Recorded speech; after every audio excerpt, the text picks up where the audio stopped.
Hi, Sara Levin, the Artful Inker here, and today I wanted to show you how to make this cute little owl box that I shared yesterday on my blog as part of the Creation Station blog hop. So let's get started. First, I'm going to use a piece of cardstock that measures 7.5 by 11, and I need my trimmer here because we're going to score at the 2.5 mark. Okay, and then let me put this out of the way and bring in my gift box punch board. Gift bag punch board. I get that wrong so often. Okay, so you're going to put it in and punch, and then draw your score line out, and I always like to reverse this and finish the score, and then come back to the start line and medium down to the score line that I made with my trimmer, and scoot this over and punch and score out to the end. And this time we're going to create the side, and each of the vertical score lines will only go down as far as the initial score line that we put in using the trimmer. And punch and score, and a medium again,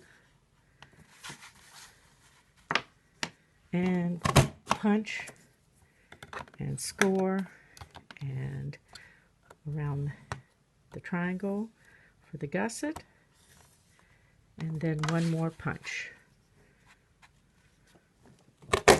Okay, and we'll move the punch board out of the way,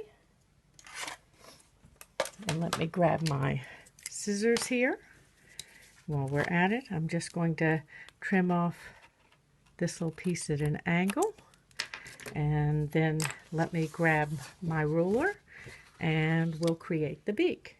Okay, so using your ruler, you're going to come to this last panel, which is opposite where this extra tab is that we cut the angle on, and this measures about 3 1/16 wide. So we're going to come up here and place our ruler at 3 1/8 wide. We're going to place it at 3 1/8, and I just want to put a light tick up here at 1 9/16. And then I'm going to use my scoring tool from the gift bag punch board and just draw the angles in for a triangle down to each corner. Okay, now let me bring my scissors in, and I'm going to trim this and trim this, and then trim right along the top of this score line. If you would prefer, you can stick this in your trimmer and trim that off. Okay, so let me move all of these excess pieces out of the way, and let's put this together. So first you need to crease all of the score lines. Come in here at the gusset and give that a fold.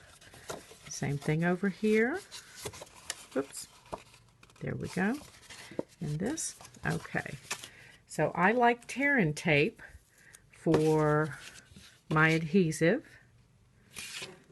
Give it a hold. And give this a little bit of a burnish. It allows the adhesive to stick better. And then bring this up so that you meet right at the score line. And then down at the bottom, crease all of those. And then you need just adhesive on, I use it just on the one of these that comes from the front of the box to the back to hold it together. I imagine if you were putting something really heavy in the box, you might want to put a little more adhesive on. And then you're just going to carefully make sure that that's squared up, and then give it a rub. Okay, so then we need to add a beak, and I've gone ahead and cut a little triangle out of Tangelo Twist for the beak.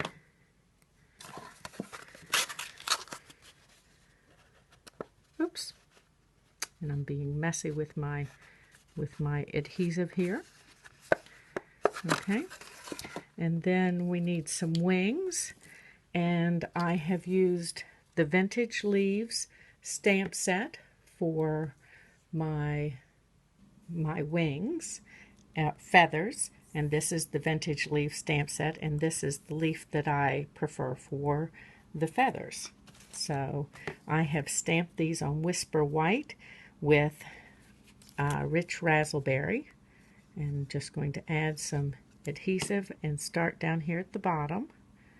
And I find they need a little bit of an angle, and then fold them once you've decided where you'd like them. We'll come back and trim that. And same thing here.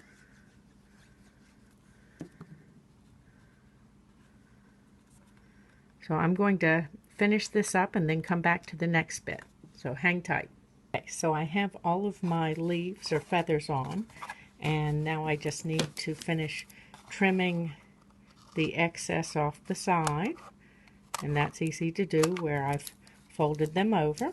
Let's slide that off, and now I need to add his eyes, and they are a 1.5 circle punch for the outside and a 1-inch circle punch for the inside.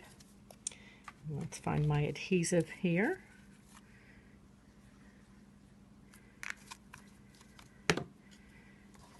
And close my box and just slide it right in here. Give it a hold, and same thing with this eye. And close my box and give it a hold here a moment. Okay. Now, I do like to add some, I don't know whether they're feathers or ears or what have you, but they're little tufts at the top. So I use my fringe scissors and just cut a couple of pieces of fringe. And we're going to use that to create the tufts at the top of the eyes. So I found that 3 little cuts was plenty, and these are just going to tuck right in behind the eyes, just like this. You're going to add a little adhesive, but you don't need to see me do that. And then I have a gel pen here, and we're going to add some highlights. My gel pen is old, and so I find that just giving it a little bit of a blow on the end will start it. There we go.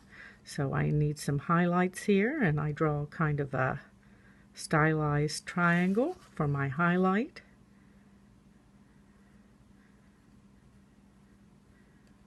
Narrow it, and there we go. So I will add some Velcro under his beak. Oop, let me tuck that back in. And he is all finished and will look great just right alongside the Rich Razzleberry. This one is Mossy Meadow and Rich Razzleberry. Thanks for stopping by today. This was Sara Levin, the Artful Inker from theartfulinker.com. And stop by my blog and see what else I'm sharing. Have a great day. Bye.